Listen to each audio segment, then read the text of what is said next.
আল্লাহর নবী জানতে পারলেন আবু সুফিয়ানের নেতৃত্বে একটি দল মদিনায় আক্রমণ করার জন্য ইতিমধ্যেই উহুদের ময়দানে উপস্থিত হয়েছে। আমার আপনার নবী বিশ্ব মানবতার মহানবী, বহু নির্যাতিত নিপীড়িত মানুষের মহানবী, নবী মুকাররম বিশ্ব শান্তির অগ্রদূত নবী মুহাম্মদুর রাসূলুল্লাহ সাল্লাল্লাহু আলাইহি ওয়াসাল্লাম এই সংবাদটি যখন জানতে পারল, মদিনার আনসার এবং মুহাজির সাহাবায়ে কেরামের সাথে পরামর্শ করলেন, ও আমার সাহাবায়ে কেরাম, মক্কার মুশরিকগুলো আমাদের উপর আক্রমণ করার জন্য উহুদের ময়দানে একত্রিত হয়েছে। এখন আমি চাচ্ছি আমরা সকলেই মিলে মদিনায় অবস্থান করে তাদের আক্রমণকে আমরা প্রতিহত করব। এটা হচ্ছে আমার নবীর প্রস্তাব। মদিনায় থেকে তাদের আক্রমণ প্রতিহত করার জন্য আমার আপনার নবী তিনার মনের কথা ব্যক্ত করেছেন আনসার এবং মুহাজির সাহাবায়ে কেরামের সামনে। আনসার কাদেরকে বলা হয়, মুহাজির কাদেরকে বলা হয়? মুহাজির হচ্ছে মক্কা থেকে হিজরত করে নবী মুহাম্মাদের সাথে যারা মদিনায় আসছিল তাদেরকে বলা হয় মুহাজির, এবং যারা মদিনায় থেকে আমার নবী মুহাম্মদ সাল্লাল্লাহু আলাইহি সাল্লাম এবং সাহাবায়ে কেরামকে সাহায্য সহযোগিতা করছেন তাদেরকে বলা হয় আনসার। পরামর্শ করার পরে আব্দুল্লাহ ইবনে উবাই ইবনে সালুল আল্লাহর নবীকে পরামর্শ দিলেন, ইয়া রাসূলুল্লাহ, আপনি যেই কথা ব্যক্ত করেছেন আমরা মদিনা থেকে যুদ্ধ করব, আমরা মদিনায় থেকে তাদেরকে প্রতিহত করব, কিন্তু কিছু সংখ্যক সাহাবায়ে কেরাম এমন ছিল যারা বদরের যুদ্ধে অংশগ্রহণ করতে পারে নাই। তারা মত প্রকাশ করলো, ইয়া রাসূলুল্লাহ, আমরা যদি মদিনায় অবস্থান করি আর তারা ওইখান থেকে আক্রমণ করে আমাদেরকে দুর্বল মনে করবে, আমরা তো আপনার সাথে আছি, আপনি যদি সত্য নবী হয়ে থাকেন, আপনার আল্লাহ যদি সত্য হয়ে থাকে, তাহলে কেন আমরা মদিনায় থেকে তাদের আক্রমণ প্রতিহত করব?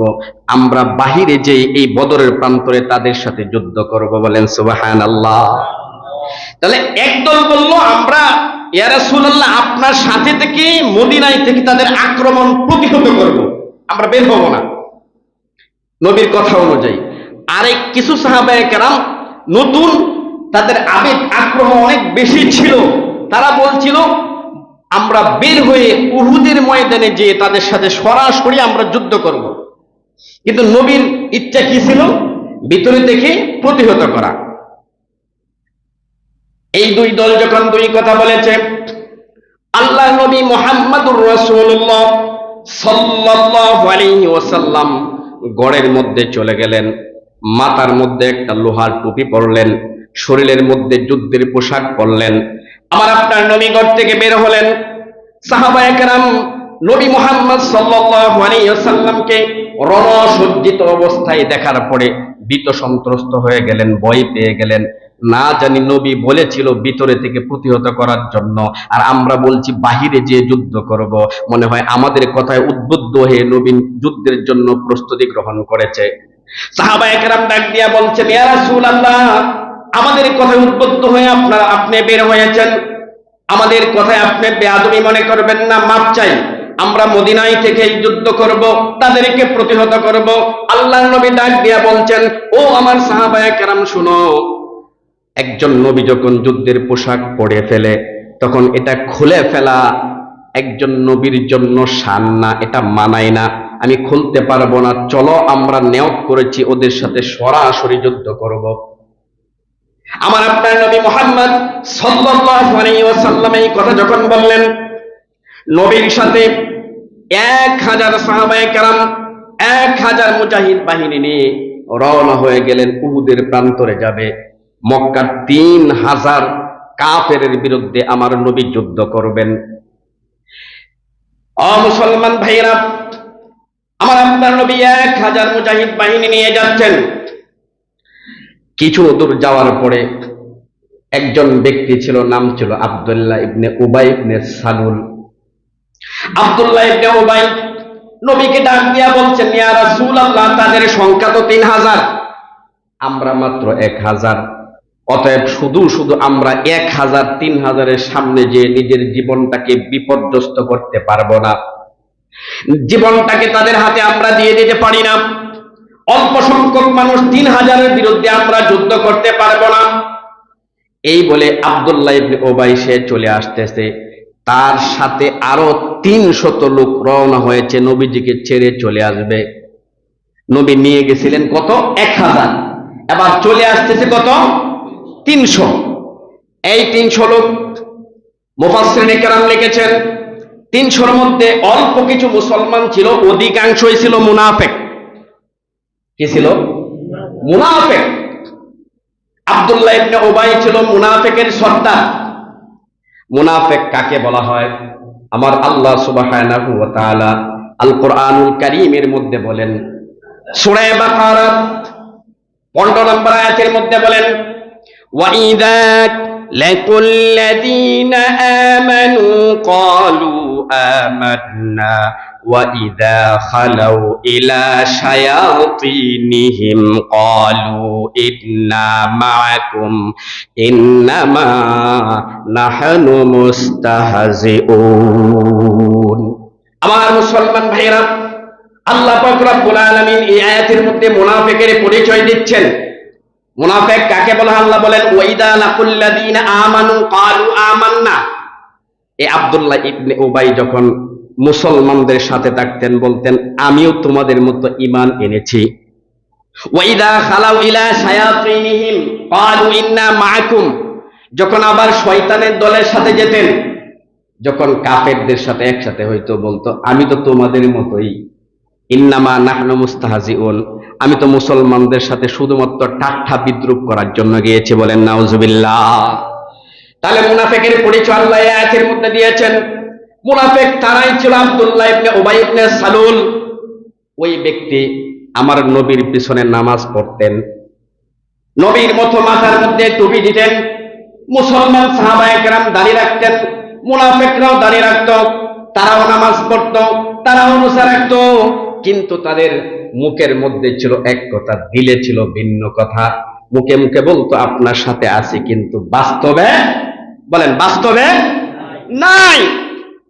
আমার মুসলমান ভাইরা, এখান থেকে শিক্ষণীয় বিষয় হচ্ছে মুনাফিক যারা, তাদের একটা স্বভাব হচ্ছে ঘরের মধ্যে বসে, বাসার মধ্যে বসে সব কিছু করতে পারবে। যখন তাদেরকে বলা হবে আল্লাহর নবীর বিরুদ্ধে অমুক জায়গায় দুষ্টামি করা হয়েছে, আল্লাহর নবীকে কটূক্তি করা হয়েছে, আল্লাহকে গালি দেওয়া হয়েছে, ইসলামের উপর আঘাত করা হয়েছে, মুসলমানদের পক্ষ থেকে যখন জিহাদের ডাক আসবে, যখন ঘাম ঝরানোর প্রয়োজন হবে, যখন রক্ত দেওয়ার প্রয়োজন হবে, যারা ওই সময় ঘরের মধ্যে তাসবিহ নিয়ে আর নামাজ রোজা নিয়ে পড়ে থাকবে, ওই ময়দানে যা পেয়ে পড়বে না, এরা হচ্ছে মুনাফিক। কথা কোন ঠিক কিনা? এরা মুনাফিক। আমার মুসলমান ভাইরা, এই 300 লোক আল্লাহর নবীকে ছেড়ে চলে আসবেন। এই মুনাফিকদের ব্যাপারে আল্লাহ সুবহানাহু ওয়া তাআলা কুরআনুল কারীমের 28 নম্বর পারার একটা সূরা নাযিল করেছেন। এই সূরার মধ্যে আল্লাহ পাক রব্বুল আলামিন বলেন, ইযা জাআকাল মুনাফিকুনা ক্বালু নাশহাদু ইন্নাকা লারাসূলুল্লাহ ওয়াল্লাহু ইয়াশহাদু ইন্নাল মুনাফিকিনা লাকাযিবুন। আল্লাহ বলেন ইযা জাআকাল মুনাফিকুন ক্বালু নাশহাদু ইন্নাকা লারাসূলুল্লাহ। তারা আল্লাহর নবীকে বলেন যে আপনি আল্লাহর রাসূল, আল্লাহু ইয়ালামু ইন্নাকা লারাসূল, আল্লাহ সব জানেন। মুখে বলে আমার নবীকে আপনি তো আল্লাহর রাসূল। আল্লাহ বলে ইন্নাল মুনাফিকিনা লাকাযিবুন, মুনাফিকরা হচ্ছে মিথ্যাবাদী। যারা মুনাফিক, এই মুনাফিক চিনার 3টা নিদর্শন আমার নবী বলেছেন। কয়টা নিদর্শন? বলেন কয়টা? এই 3টা নিদর্শন যদি আমার আপনার ভিতরেও থাকে, এই 3টা অসৎ গুণ যদি আমার আপনার ভিতরেও থাকে, মনে করতে হবে আমার আপনার ভিতরেও মুনাফিকের লক্ষণ ঢুকে গেছে। ঠিক কিনা? কয়টা নিদর্শনের কথা আল্লাহ নবী বলেছেন? 3টা নিদর্শন মুনাফিক। আল্লাহ নবী সাল্লাল্লাহু আলাইহি ওয়াসাল্লাম হাদিস শরীফের মধ্যে বলেছেন আয়াতুল মুনাফিকি সালাত, ইযা হাদাসা কাযাবা ওয়া ইযা আখলাফা ওয়া ইযা ওয়া'আদা আখলাফা ওয়া ইযা তুমিনা খানা মুনাফিকের তিনটা লক্ষণ, তিনটা আলামত হচ্ছে: এক নাম্বার, যখন কথা বলবে তখন মিথ্যা বলবে; দুই নাম্বার, যখন ওয়াদা করবে তখন তার খেলাফ করবে; তিন নাম্বার, তার কাছে কোনো কিছু আমানত রাখে আমানতের খেয়ানত করবে। আমার এই হাদিস যদি আপনারা শুনে থাকেন, বুঝে থাকেন, বলেন মুনাফিকের আলামত কয়টা? জোরে বলেন কয়টা? মুনাফিকের আলামত তিনটা। এক নাম্বার, কথায় কথায় সে কি করবে? বুঝেন নাই? কথায় কথায় কি বলবে? মিথ্যা। দুই নাম্বার, ওয়াদা খেলাফ করবে। বলবে আপনার সাথে রাত 10টায় সাক্ষাৎ করব, ওয়াদা দিয়েছি আপনার সাথে, কিন্তু রাত 10টায় খবর নাই, পরের দিনও খবর নাই, পরের দিনও খবর নাই, সে ওয়াদা খেলাফ করেছে। তিন নাম্বার হচ্ছে আমানতের খেয়ানত। ওই ব্যক্তির কাছে কোনো কিছু কেউ আমানত রাখলে ওটা গায়েব করে দিয়েছে, শেষ করে দিয়েছে, আমানতের খেয়ানত করা। এই তিনটা নিদর্শন থাকলে ও হচ্ছে মুনাফিক। মুনাফিকদের ব্যাপারে আল্লাহর রাসূল বলেন, এই মুনাফিকদের শাস্তি হচ্ছে জাহান্নামের নিম্ন স্তরে থাকবে। নাউজুবিল্লাহ বলেন। জাহান্নামের নিম্ন স্তরে তাদের শাস্তি। আমার মুসলমান ভাইরা, আল্লাহর কাছে দোয়া করি, আল্লাহ পাক রব্বুল আলামিন যেন আমাদের নামটা মুনাফিকের লিস্টে না উঠায়, আমাদের নামটা যেন মৃত্যুর আগ পর্যন্ত মুমিনদের কাতারে, মুসলিমদের কাতারে, আল্লাহর নবীর আশিকদের কাতারে রাখেন। আমরা সকলেই বলি আমিন। মুহতারাম হাজিরিন, 300 লোক নিয়ে এই মুনাফিক আব্দুল্লাহ ইবনে উবাই চলে আসলো নবীর সাথে। এখন আছে কতজন? জোরে বলেন, সবাই বলেন। 700 সাহাবায়ে কেরাম নিয়ে 3000-এর বিরুদ্ধে নবী যুদ্ধ করার জন্য যাবেন। এই 700 বেশি না 3000 বেশি? মনে রাখবেন, 3000 কাফের গোষ্ঠী বেশি, নবীর সাথে মাত্র 7 জন। এই 300 লোক চলে আসলো। এই 300 লোকের মধ্যে মক্কার 2টা গোত্রের লোকও ছিল, তারাও চলে আসলো। আমার আল্লাহ কুরআনুল কারীমের এক আয়াত নাযিল করে ঘোষণা করে দিয়েছেন, আমার আপনার রব, আমার আপনার মালিক বলেন, ইযা হাম্মাত তাইফাতানি মিনকুম আন তাফশালা ওয়াল্লাহু ওয়ালিয়ুহুমা ওয়া আলাল্লাহি ফালইয়াতাওয়াক্কালিল মুমিনুন। আমার আল্লাহ বলেন, ও আমার হাবিব, স্মরণ করুন ওই সময়ের কথা যখন 2টা দল, 2টা গোত্র বেগে চলে আসছিল, অথচ আপনি যাচ্ছিলেন যুদ্ধের দিকে। আল্লাহু ওয়ালিয়ুহুমা, আপনাকে বিজয় দিবে, আপনাকে সাহায্য করবে। এটা কার ওয়াদা ছিল? জোরে কান, কি ব্যাপার ভাই? জোরে বলেন, কার ওয়াদা ছিল? আল্লাহ রাব্বুল আলামিন ওয়াদা করেছিলেন এই যুদ্ধে বিজয় হবে, কিন্তু তারা সংখ্যার আধিক্যতা দেখে, 3000 সংখ্যা দেখে তারা বেগে আসছিল। কিন্তু যেই সমস্ত সাহাবায়ে কেরাম নবীর সাথে ছিল, ওয়া আলাল্লাহি ফালইয়াতাওয়াক্কালিল মুমিনুন, মুমিনরা সব সময় সর্ব অবস্থায় নির্ভরশীল হবে একমাত্র কার উপর? জোরে বলেন, কার উপর? সব সময় সর্ব অবস্থায় মুমিনরা নির্ভরশীল হবে একমাত্র আল্লাহ সুবহানাহু ওয়া তাআলার উপর। যদি নির্ভরশীল হয় মুমিনরা, তখন তাদের কি উপকার হবে? আমার আল্লাহ বলেন, ওয়া মান ইয়াতাওয়াক্কাল আলাল্লাহি ফাহুয়া হাসবু। ও দুনিয়ার মানুষ, শুনে রাখো, যে কোনো কাজে যদি তোমরা আমার উপর নির্ভরশীল হও, একমাত্র আমি পারি এই কথার উপর যদি ডিপেন্ডার হও, তাহলে আমি আল্লাহ তোমাদের জন্য যথেষ্ট।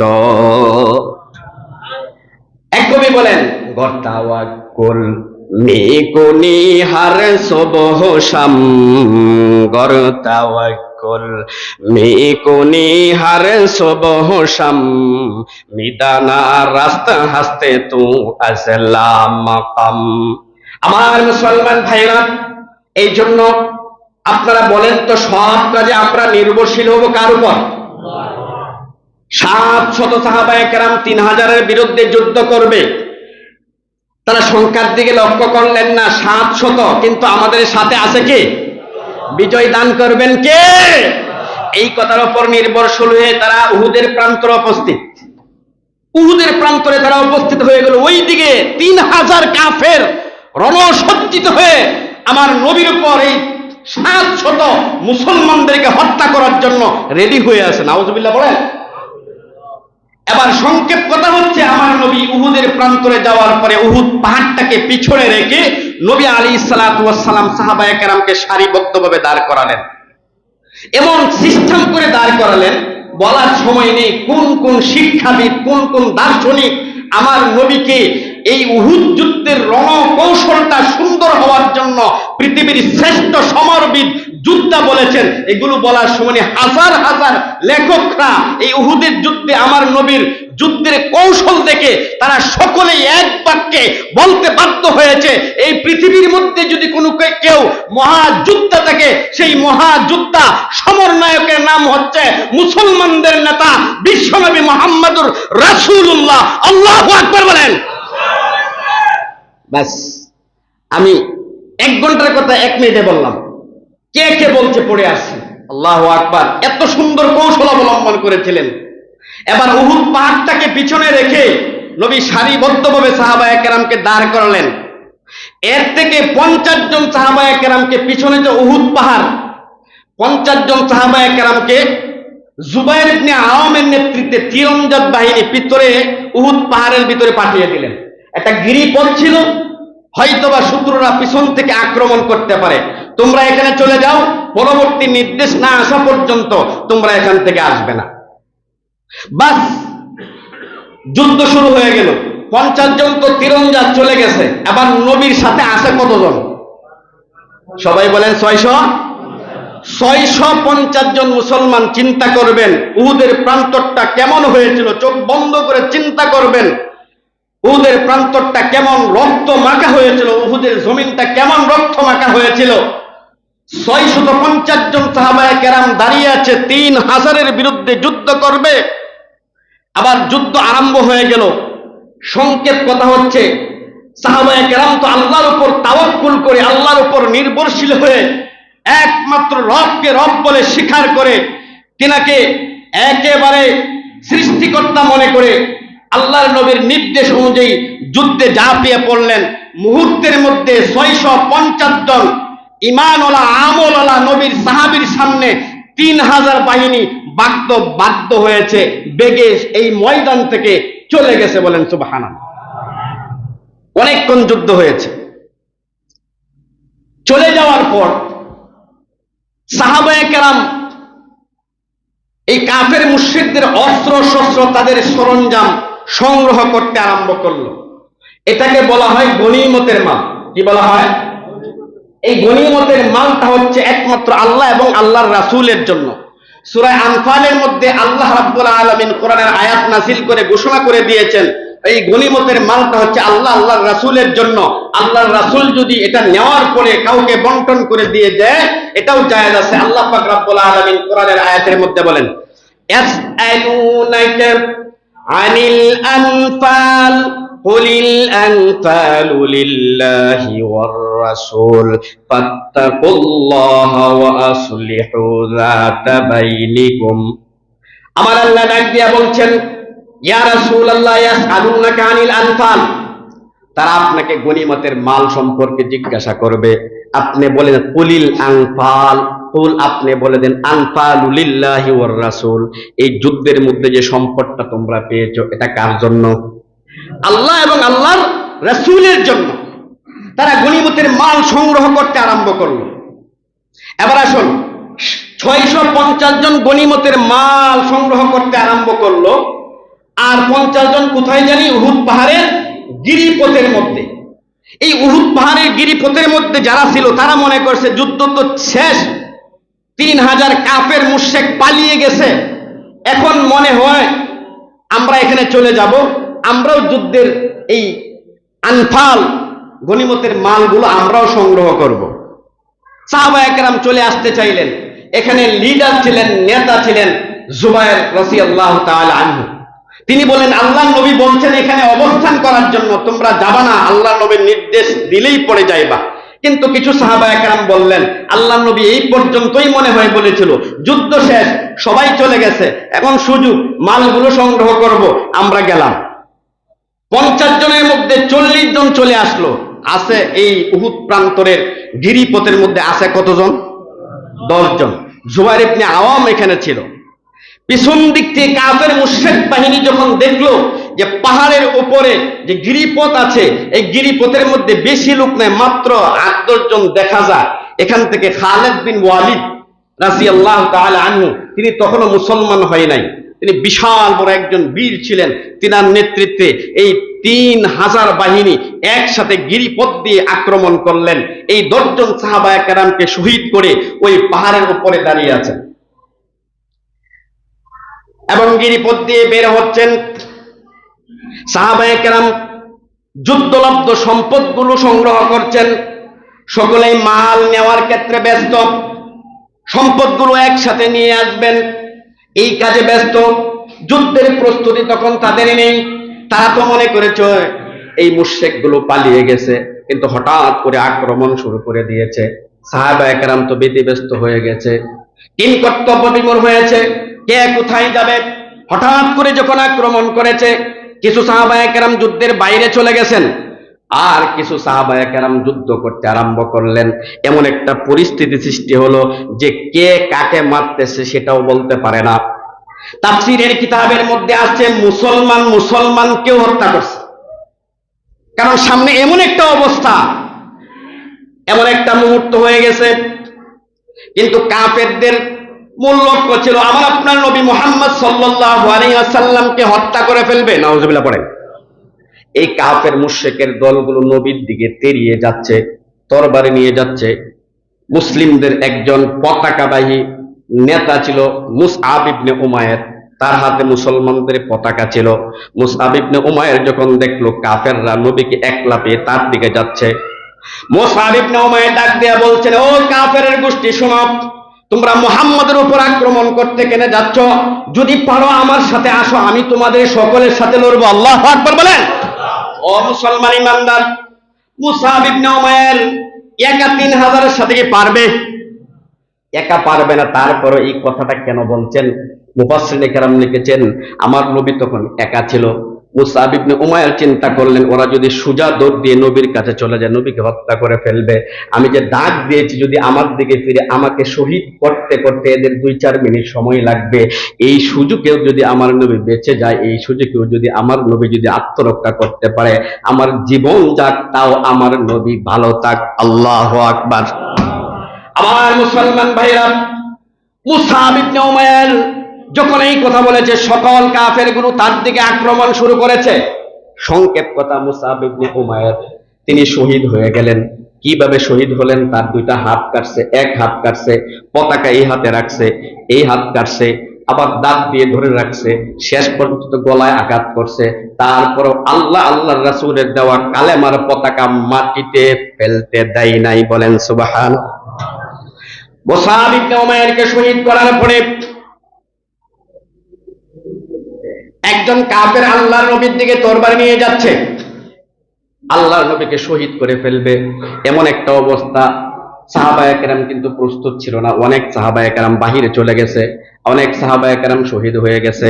আল্লাহর নবীর দিকে যখন তরবারি নিয়ে যাচ্ছে হত্যা করার জন্য, আমার নবী একা বসে আছে। আবার নবী অবস্থা দেখার পরে ডাক দিয়ে বলছেন, ও সাহাবায়ে কেরাম, কে আছো? আমাকে বাঁচাবে এই মুহূর্তে। এই কাফেরের হাত থেকে কে বাঁচাবে? হযরতে জাবের রাদিয়াল্লাহু তাআলা আনহু হাদিসের মধ্যে বলছেন, আমার আপনার নবী যখন ডাক দিয়েছে, এই মুহূর্তে কে আমাকে বাঁচাবে? 11 জন সাহাবায়ে কেরাম আল্লাহর নবীর চতুর্পাশে দাঁড়িয়ে গেলেন। ডাক দিয়ে বলছেন, ইয়া রাসূলুল্লাহ, আমরা আসি, আমাদের জীবনটা আপনার জন্য অক্ষ করে দিলাম।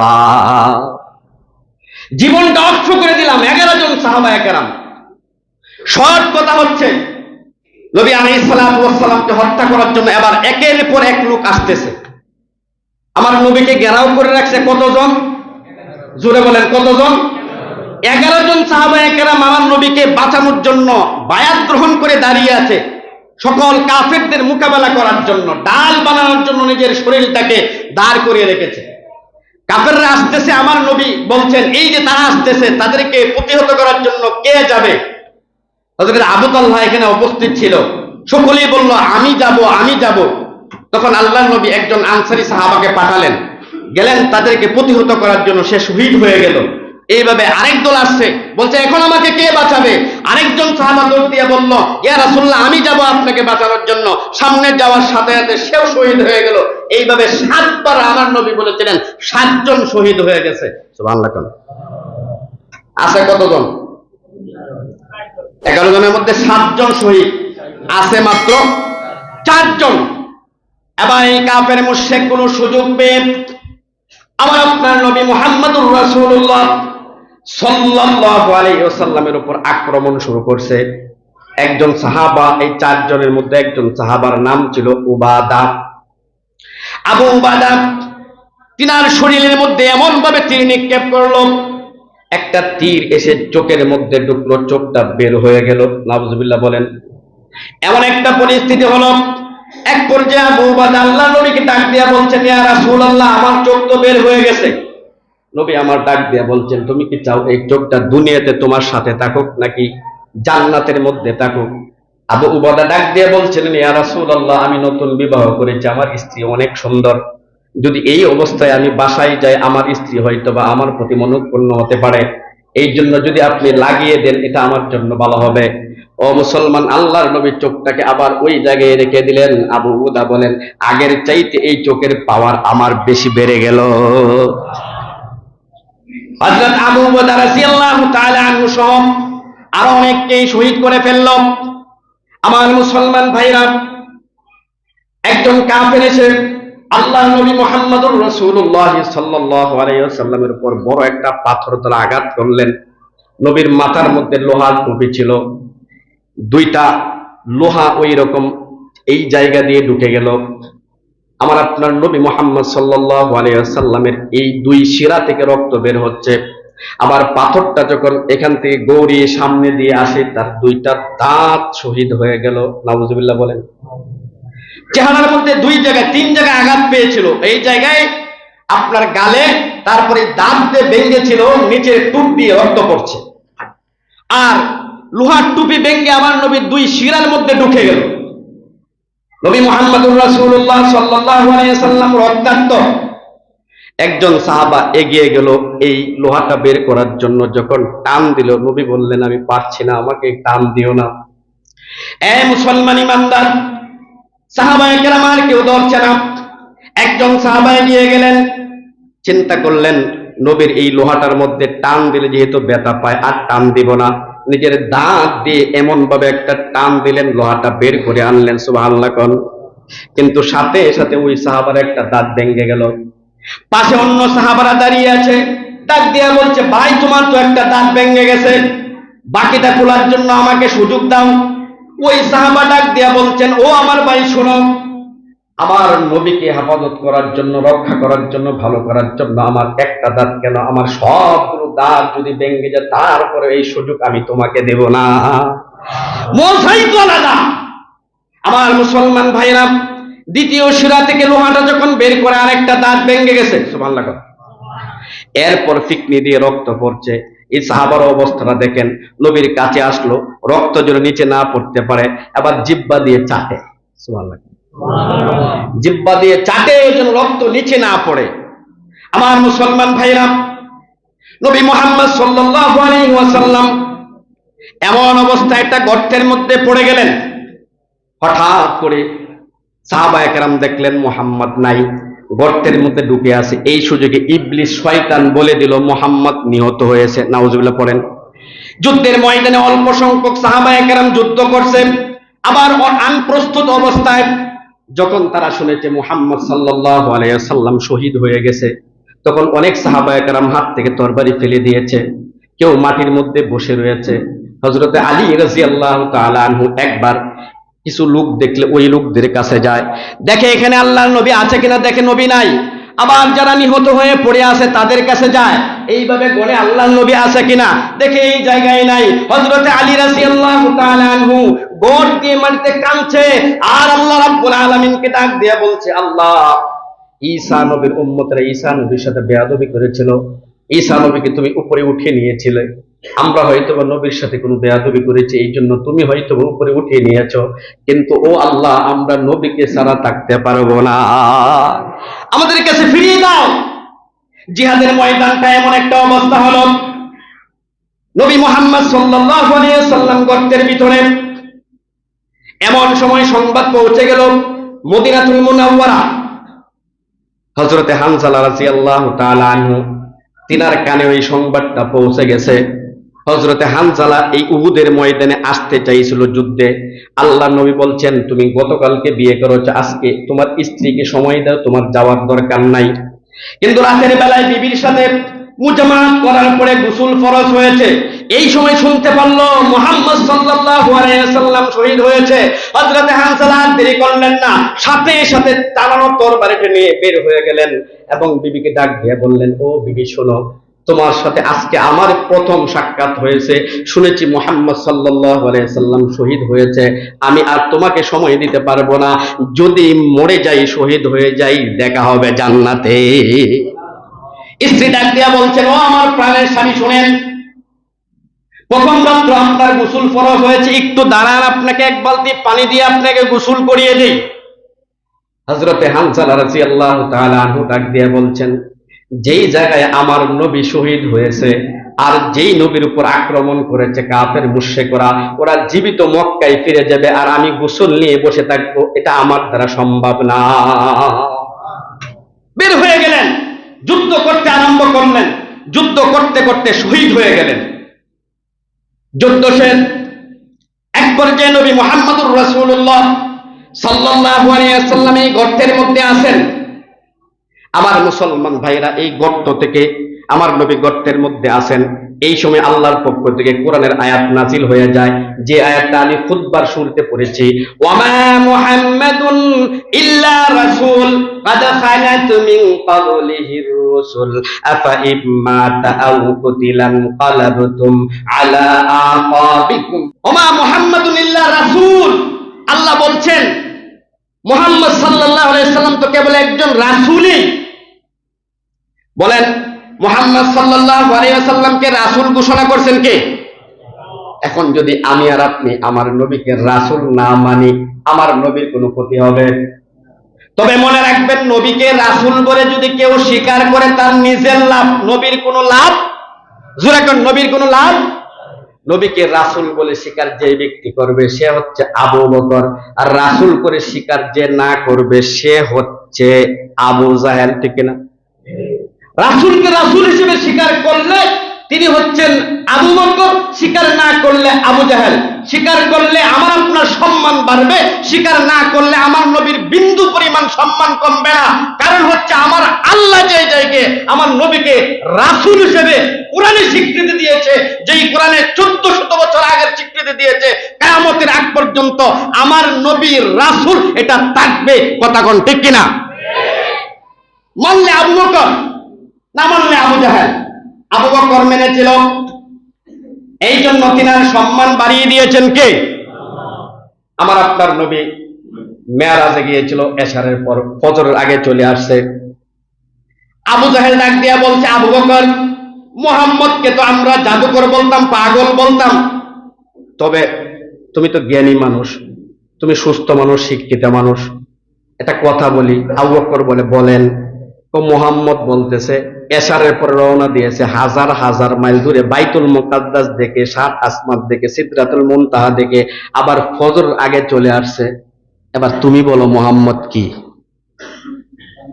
আবু বকর বলেছিলেন, ভালো করে শুনেন, এ আবু জাহেল শুনো, আমার দুস্থ, আমার নবী আল্লাহর মাহবুব যদি বলে থাকেন যে এশারে পড়ে গিয়ে সেকেন্ডের ভিতরে ওই বাইতুল মুকাদ্দাস ভ্রমণ করেছে, সাত আসমান জমিন পাঁচ সব কিছু ভ্রমণ করে মুহূর্তের মধ্যে চলে আসছে, তাহলে আমি আবু বকর বিশ্বাস করলাম নবী সত্য কথা বলেছে। আল্লাহু আকবার বলেন। আবু জাহেল অবাক হয়ে গেল। নবী মুহাম্মদ সাল্লাল্লাহু আলাইহি ওয়াসাল্লাম ডাক দিয়া বলছেন, আবু বকর, তোমাকে আবু জাহেল জিজ্ঞাসা করেছে, আমি অল্প সময়ের মধ্যে সব কিছু ঘুরে চলে আসছি, কোনো দলিলের প্রয়োজন নাই, জিজ্ঞাসার প্রয়োজন নাই, তুমি বললা কিভাবে? যেহেতু তুমি এইভাবে বিশ্বাসের মাধ্যমে বলেই দিয়েছো, তবে আজকে থেকে তুমি আবু বকর ইবনে আবি কুহাফা না, আজকে থেকে তুমি হচ্ছে আবু বকর সিদ্দিক। তো মানলে নিজের লাভ, নবীকে রাসূল হিসেবে যদি আপনারা আমরা মানি এটা আমাদের লাভ, না মানলে আমার নবীর কোনো ক্ষতি হবে না। ভাইরা, যেই কথা বলছিলাম, এই আয়াত নাযিল হয়ে গেছে নবী গর্তের ভিতরে। হযরত আবু তালহা রাদিয়াল্লাহু তাআলা আনহু, তিনি নবীর সাথে সহযোগী। আবু তালহা রাদিয়াল্লাহু তাআলা আনহু, তিনি নবীকে বাঁচাতে চেয়েছিলেন। ওনার শরীরের মধ্যে 70 থেকে 99টা তীর এসে লেগেছিল। এই অবস্থায় নবীকে নিয়ে গর্তের মধ্যে আসে। নবী আবার উপরের দিকে তাকাইতে চায়, গর্তের উপরের দিকে যুদ্ধের অবস্থাটা দেখতে চায়। আবার আবু তালহা রাদিয়াল্লাহু তাআলা আনহু ডাক দিয়া বলছেন, হাদিস শরীফের মধ্যে আসছে, বিআবি আনতা ওয়া উম্মি লা তুশরিব ইসিবুকা সাহামুম মিন সিয়ামিল কওম। ইয়া রাসূলুল্লাহ, আপনি মাথা উত্তোলন করবেন না। আপনি যদি মাথা উত্তোলন করেন, মুশরিকদের তীরগুলো আপনার মাথার মধ্যে লাগতে পারে। যদি লেগে যায়, কাল কিয়ামতের ময়দানে আমি আবু তালহা আল্লাহর সামনে কি জবাব দিব? আমি আবু তালহা কি জবাব দেব? ইয়া রাসূলুল্লাহ, আমার মা বাবা আপনার উপর কুরবান হোক। আমি মাথা উত্তোলন করে যুদ্ধের পরিস্থিতি দেখছি। এই দেখার জন্য যদি তীর আমার মাথার মধ্যে লাগে, আমি যদি শহীদ হয়ে যাই, আপনি যদি জীবিত থাকেন, ভালো থাকেন, আমি আবু তালহা খুশি। বলেন সুবহানাল্লাহ। নবী প্রেম আশিক রাসূল কাকে বলে? আবার নবী আমার গর্ত থেকে উঠবেন, একটা পাথরের উপর পা দিয়েছে, নবী উঠতে পারে না। আমার নবীর মাথার মধ্যে জখম, শরীরের মধ্যে জখম, টুটের মধ্যে রক্ত বের হচ্ছে, শরীরের মধ্যে আঘাত এসেছে। আবু তালহা শরীরের মধ্যে 70 থেকে 99টা তীরের আঘাত লেগেছে। এবার আবু তালহা রাদিয়াল্লাহু তাআলা আনহু দেখছেন আমার নবী উপরে উঠতেছেন, 3 বার চেষ্টা করলেন, আবার পড়ে গেলেন। বুঝেন বুঝেন বুঝেন, আবু তালহা শরীরের মধ্যে 99টা তীর।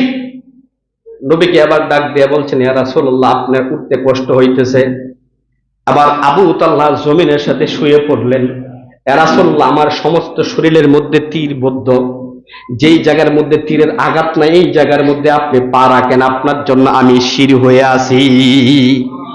নবী মুহাম্মদ সাল্লাল্লাহু আলাইহি ওয়াসাল্লাম বের হইলেন এবং নবীকে দেখার পরে সাহাবায়ে কেরামের এত শক্তি আসলো যে এক পর্যায়ে কাফের মুশরিকগুলো ভাগতে বাধ্য হয়েছে। সুবহানাল্লাহ। এই যুদ্ধে সাহাবায়ে কেরামকে আল্লাহ পাক রব্বুল আলামিন বিজয় দিয়েছিলেন। কিন্তু হানজালা রাদিয়াল্লাহু তাআলা আনহু গোসল না করে চলে আসছিলেন। আল্লাহর রাসূল ওই কতজন শহীদ হয়েছে দেখলেন যে 70 জন শহীদ হয়েছে। আল্লাহর নবী এক একটা লাশ দেখতেছে, হঠাৎ করে যায় দেখে একটা লাশ সামনে পড়লো। সেটা হলো আমার আপনার নবী মুহাম্মদ সাল্লাল্লাহু আলাইহি ওয়াসাল্লামের চাচা হামজা। যে দেখে তাকে শহীদ করার পর তার নাকটা কেটে নিয়ে গেছে, কান কেটে নিয়ে গেছে, টুটগুলো কেটে নিয়ে গেছে। এমনকি শেষ পর্যায়ে নবী যে দৃশ্যটা দেখলেন, চাচা যে বুকটা এরকম চাবুক দিয়ে ফেলেছে, কলিজাটা বের করে নিয়ে গেছে। বলেন নাউজুবিল্লাহ। নবী মুহাম্মদ সাল্লাল্লাহু আলাইহি ওয়াসাল্লাম এই দৃশ্য দেখে কাঁদতে আরম্ভ করলেন। আমার আপনার নবী মুহাম্মদ সাল্লাল্লাহু আলাইহি ওয়াসাল্লাম সাহাবায়ে কেরামকে বললেন, এই 70 জনের জানাজা পড়ব। কিন্তু হঠাৎ করে সকলে জানাজা শেষ করলেন, 69 জনের জানাজা শেষ করলেন। লাশের সংখ্যা কত ছিল বলেন? কিন্তু 69 জনের জানাজা শেষ করার পরে একটা লাশ পাচ্ছে না। আল্লাহ নবী সাহাবায়ে কেরামকে অর্ডার দিলেন, যাও খুঁজে দেখে আসো কোথায় আছে। সাহাবায়ে কেরাম উহুদের প্রান্তে বিভিন্ন জায়গায় খুঁজলেন, লাশটা কোথাও পাওয়া যাচ্ছে না। আল্লাহর নবী স্থির অবস্থায় আছে। এমন সময় আল্লাহর নবী সাল্লাল্লাহু আলাইহি ওয়াসাল্লামের কাছে হানজালার স্ত্রী চলে আসলো। ডাক দিয়া বলছে, ইয়া রাসূলুল্লাহ, আপনার সাথে পার্সোনাল একটা কথা আছে। নবী একটু দূরে গেলেন, বলছেন কি কথা? বলছেন, ইয়া রাসূলুল্লাহ, আপনার কাছের মানুষ হযরতে হানজালার স্ত্রী আমি। গতকালকে আমার বিবাহ হয়েছে, কেবল বাসর রাত হয়েছে, কিন্তু সে গোসল করে নাই। যখন শুনেছে আপনাকে হত্যা করা হয়েছে, তরবারিটা হাতে নিয়ে নাপাক অবস্থায় চলে আসছে। ইয়া রাসূলুল্লাহ, আপনাকে বলছেন শহীদ হওয়ার পরে তাকে গোসল দেওয়া হয় নাই, সে তো নাপাক। যদি সে শহীদ হয়ে থাকে, তাকে গোসল দিয়ে জানাজা দেবেন। সুবহানাল্লাহ। স্ত্রী এসে স্বামীর ব্যাপারে এই কথা বলছে, স্ত্রী চলে গেছে। আল্লাহর রাসূল একজন লাশ পাচ্ছে না। হঠাৎ করে তিনি উপরের দিকে মাথা উত্তোলন করলেন। আমার আপনার নবী মাথা উত্তোলন করে দেখলেন 7 আসমান আল্লাহ পাক পর্দাগুলো খুলে দিলেন। সুবহানাল্লাহ। আমার নবী তাকিয়ে দেখেন 7 আসমানের উপরে সিদরাতুল মুনতাহার পাশে জান্নাতের মধ্যে হাউজে কাউসারের পানি দিয়ে হযরতে হানজালার গোসল ফেরেশতারা দিচ্ছেন। সুবহানাল্লাহ। আমার আপনার নবী সাল্লাল্লাহু আলাইহি ওয়াসাল্লাম উপর থেকে মাথা নিচে করলেন। সাহাবায়ে কেরাম জিজ্ঞাসা করলেন, ইয়া রাসূলুল্লাহ, একটু আগে দেখলাম আপনার মুখটা কালো, অন্ধকার হঠাৎ করে আপনি হাসি দিয়েছেন। আবার আমার নবী বলেন, ও আমার সাহাবায়ে কেরাম শোনো, আমি উপর দিকে তাকিয়ে দেখি যে একটা লাশ খুঁজে পাচ্ছেন, এটা হচ্ছে হানজালার লাশ। আমি তাকিয়ে দেখি জান্নাতের মধ্যে হাউজে কাউসারের পানি দ্বারা হযরত যারা ফেরেশতা রয়েছে তারা তাকে গোসল দিচ্ছে, কিছুক্ষণ পরে তার জানাজা হবে। বলেন সুবহানাল্লাহ। আমার মুসলমান ভাইরা, যেই কথা বলছিলাম, এই উহুদের প্রান্তরে আল্লাহর নবী সাল্লাল্লাহু আলাইহি ওয়াসাল্লাম সহ অনেকেই আহত হয়েছে। কিসের জন্য? ও মুসলমান, এই দিনকে হেফাজত করার জন্য, ইসলামকে হেফাজত করার জন্য। সাহাবায়ে কেরাম অকাতরে আমার নবীকে বাঁচানোর জন্য জীবন দিয়েছিলেন। এই ঘটনাগুলো বলার দ্বারা উদ্দেশ্য হচ্ছে, আল্লাহর নবী হাদিসের মধ্যে বলেছেন, লা ইউমিনু আহাদুকুম হাত্তা আকুনা আহাব্বা ইলাইহি মিন ওয়ালিদিহি ওয়া ওয়ালাদিহি ওয়ান নাসি আজমাইন। এ মুসলমান, আমার নবী বলেন, তোমরা ততক্ষণ পর্যন্ত পূর্ণাঙ্গ মুমিন হতে পারবে না যতক্ষণ পর্যন্ত পৃথিবীর সব কিছু থেকে নবীকে ভালো না বাসো, নবীর জন্য জীবন না দাও। অতএব এই উহুদের এই ঘটনা থেকে আমরা শিক্ষা গ্রহণ করতে পারি, সাহাবায়ে কেরাম যেই রকম ভাবে আমার নবীকে বাঁচানোর জন্য নিজের জানের মায়া, নিজের বিবির মায়া, নিজের স্ত্রীর মায়া, নিজের মা বাবার মায়া, সব কিছুর মায়া ত্যাগ করে আমার নবীকে রক্ষা করেছিলেন, নবীর জন্য জীবন দিয়েছিলেন। আমরাও যদি এই মুহূর্তে নবীর ইজ্জত রক্ষার জন্য জীবন দিতে প্রস্তুত থাকি, এই প্রতিজ্ঞা করতে পারি, এটাই হচ্ছে আজকের উহুদের শিক্ষা।